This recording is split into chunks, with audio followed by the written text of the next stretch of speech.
ፋኖ ፖለቲካል ተቋም ነው።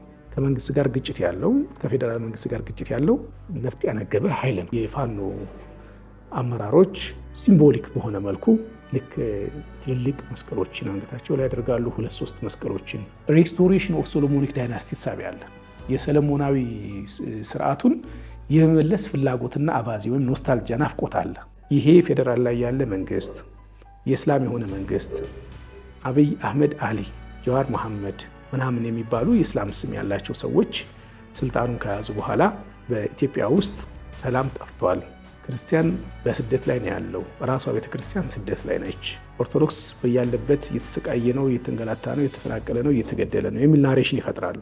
ይሄ ሙስሊም ቀጠናና የፋኖ ቀጠና ተብሎ ተከፈለ ማለት ነው። ጉዳዩ አሁን እንግዲህ እንደምትረዳው ለምሳሌ ወሃቢያ ይሏቸዋል፣ አክራሪዎች ይሏቸዋል፣ የኦነግ ተላላኪ ይሏቸዋል፣ የምናምን ተላላኪ ይሏቸዋል፣ አለፍ ብሎም አይኤስ አልቃይዳ ምናምን ይሏቸዋል።